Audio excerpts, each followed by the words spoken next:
What's going on, Moon Gang? I hope that you're having a wonderful day. In this video, I'll be going over the most recent fundamental updates related to both AMC and Gamestop. Then I'll be talking about the newest round of FUD related to both of these stocks. And finally, I'll be going over the most up-to-date and recent short interest numbers for both AMC and GME.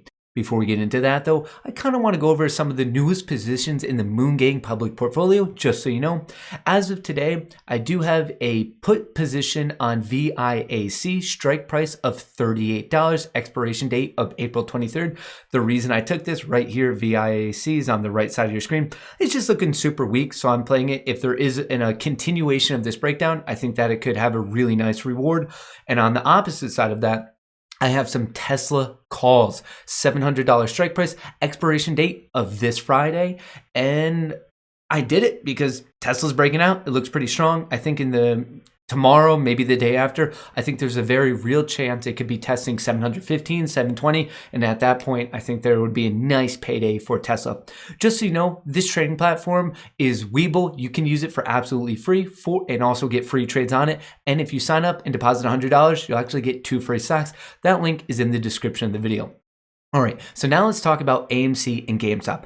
As I'm filming this, just so you know, AMC did not start off the week on the best foot. It ended up dropping 8.49%, and it's now trading at $8.55. GME dropped 10.91% and is trading at $139.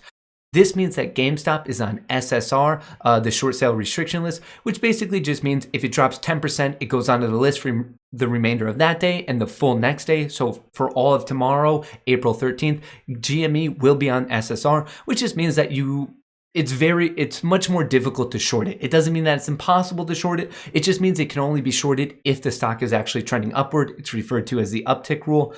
So that's what's going on with GME tomorrow. All right, so now let's talk about kind of some of the fundamental developments that I am seeing with both of these. Let's start it off actually with, Motley Fool. I mean, honestly, is it a day in the stock market if the Motley Fool doesn't write something negative about AMC and GME? Well, here, 3 Robinhood stocks with the most projected downside, according to Wall Street. First, it talks about AAL, American Airlines, and then the next one is, of course, AMC. Similar to American Airlines, the bull thesis for AMC centers around the reopening of the U.S. economy. In a certain capacity, that is true, but in a more bigger capacity, that's completely false. The bull thesis for AMC is the fact that it's shorted so much and we're looking for a short squeeze. It is very nice that the economy is reopening, and I think that will fundamentally assist the business. But the bull thesis is that we see that hedge funds were trying to drive the stock into the ground, and we're trying to make them pay by buying the stock and triggering a short squeeze. So even there, you can tell that they're coming out of things to say because they've said it all before that. Now they're just saying things that as if they did 3 seconds of research. And just so you know, the third one on the list, of course, was GameStop. But more interesting, I really haven't seen Forbes write too many absurdly negative things really about AMC or GME. I thought they were pretty unbiased, just trying to relay the news. And this one I thought was a bit weird. It did come out today. So this was under breaking news. AMC stock plummets after Chinese billionaire's firm sells 220 million stake.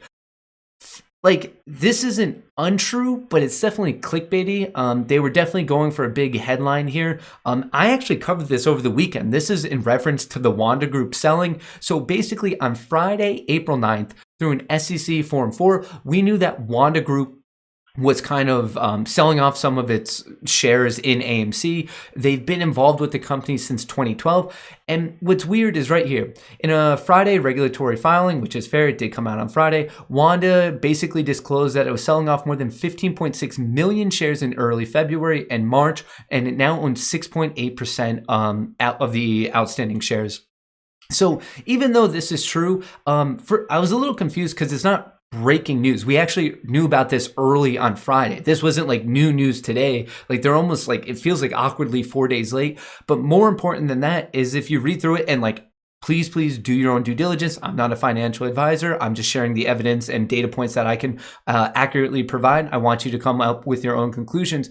But what I thought was interesting about this is they didn't talk about, like in my weekend video when I was talking about AMC and this Wanda Group thing, they've been selling it off. I mean, they sold off the biggest portion of AMC from June to December of 2020 before this squeeze thing even happened. So I think Wanda Group, for whatever reason, has been trying to get out of AMC.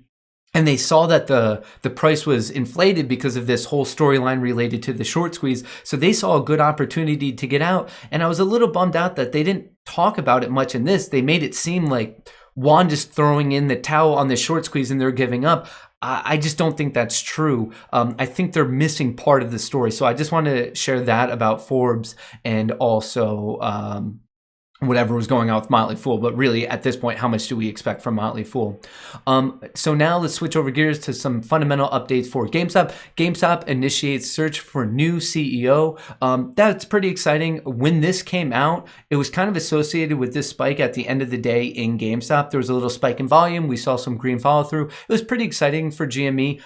To the best of my knowledge, it was because of this. They are looking for this new CEO. Depending on who they pick, I think that could be a huge benefit to the stock. And the other thing related to GameStop, I was getting this question a lot during the live stream today. It was talking about Roaring Kitty, all of these GME calls. They expire this Friday, April 16th, strike price of $12. He has 500 of them. I don't speak to Roaring Kitty. I wish I could. But he has basically the option to exercise these 500 contracts, which would be equivalent to 50,000 shares if he does exercise them.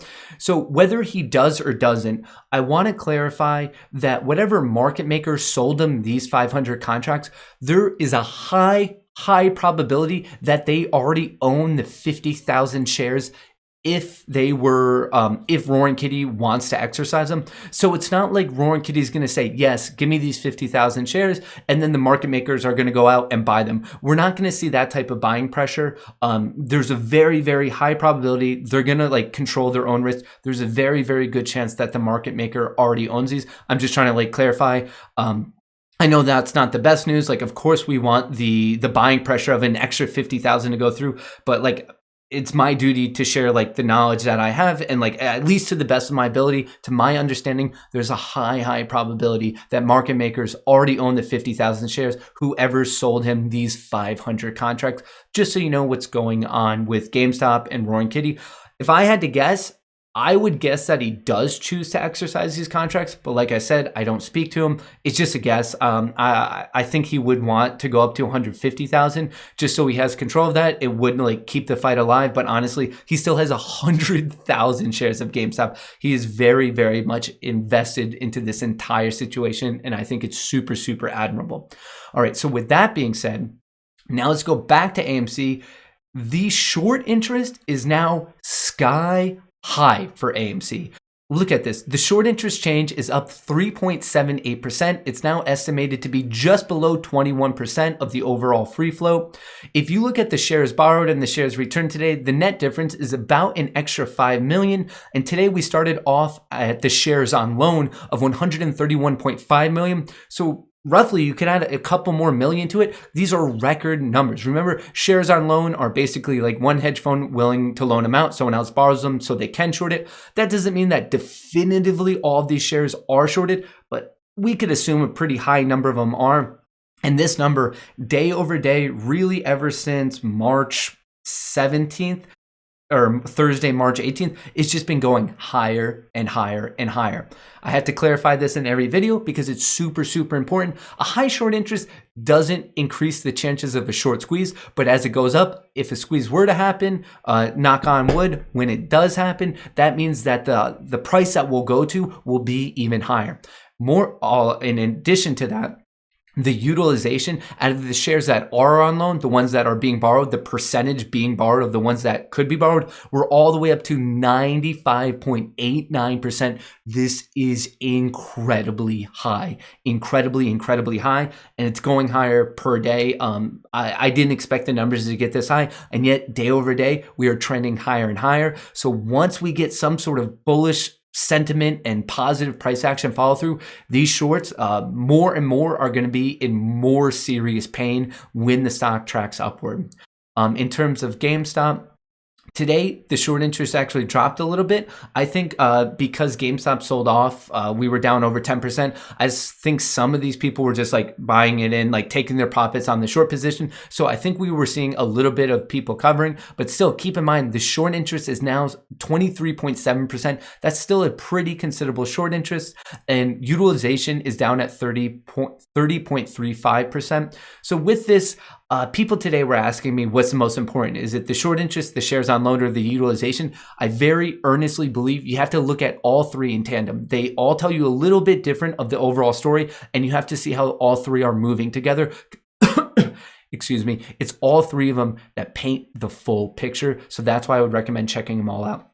So now, with all that being said, what's going on with the stories and then updated short interest for both of these stocks, let's do a very, very brief technical breakdown. Just so you know, the overall stock market, the S&P 500, once again managed to hit a brand new all-time high. Ever since March 25th, every single day has been a green day, up, and away. In terms of the RSI, which is on the bottom here, the relative strength index, this maps out bullish against bearish momentum. When it gets very high, that's a lot of bullish momentum. It's considered to be overbought. And when it gets very low, that's considered to be a lot of bearish momentum, and it's considered to be oversold. As you can see, it has values of 0 to 100. When it's above 70, that's when like people are starting to pay attention to it. It does look like the market as a whole is overbought. And that doesn't mean it has to turn around. It means like the more and more we go, there's a better chance of it like just taking a healthy correction. For me personally, I'll be watching. I mean, it could turn around early, but I'm looking for a rejection at this trend line. So depending on how long that takes to play out, this can just go higher and higher. So maybe if I had to call out a level right now, maybe 417-ish roughly, and then maybe we'll see a healthy correction. I'm in no way calling for doomsday. I'm just saying like at a certain point, you can't have this many days of a green day without some sort of like healthy correction. So just want to throw that out there. In terms of AMC, this chart is going to look very, very similar to GameStop's. I mean, they've been treated the same because they're both meme stock squeezes. In terms of upcoming support, when I say support, I just mean a price level that there's a good statistical chance of the stock bouncing off of, because we've seen it either bounce off of it before, get rejected there before, there's some sort of buying wall or even a volume shelf. But anyway, the first thing I'm going to be watching is kind of closer to 840. We've seen a lot of shares traded and a lot of action around $8.40. So I'll be looking for that to hold tomorrow. If it doesn't hold, then I'll be watching the key psychological level of $8, and past that, I'll be watching $7.63. If AMC manages to bounce off of any of these levels, the first resistance I'll be watching is going to come just above 9. We see this previous support on April 1st. Also, support commonly turns into resistance, and it's pretty close to that psychological level of $9 flat. Past that, I'd then be watching pretty much $10. Key psychological level, we've seen some support there, so I would imagine for that to turn into resistance. So those are the support and resistance levels I'll be watching really tomorrow and most likely for the remainder of the week. In terms of GameStop, for those similar levels, as you can see, this previous resistance is actually perfectly where it bounced off of today, around 135-ish. So I'm praying that that holds and we can finally turn back around. On the way back up, I'm expecting a little bit of resistance around 165, but that main one I'll be watching comes in at 185. Past that, I'll be watching right above like 200, 212. But if 135 doesn't hold, I will then be watching this previous low from both March 24th and March 25th. And that's around 116, 117, somewhere in that region. Past that, we have a very important and key level of $100. So once again, these are the levels I'm watching on both AMC and GME. GameStop's short interest is pretty much coasting sideways at 24%. Day over day, AMC short interest is just going sky high. Tomorrow, don't forget that GME will be on the SSR list. It doesn't prevent short selling, but it does make it more difficult. And overall, don't let these pieces of like just the clickbaity headline news like kind of scare you out. Make sure you're doing your own due diligence on whatever you see. And even what I'm saying, in the end, it's your money on the line. So it does, it will help you out to kind of feel more comfortable if you like have done your own research and kind of better understand the current situation.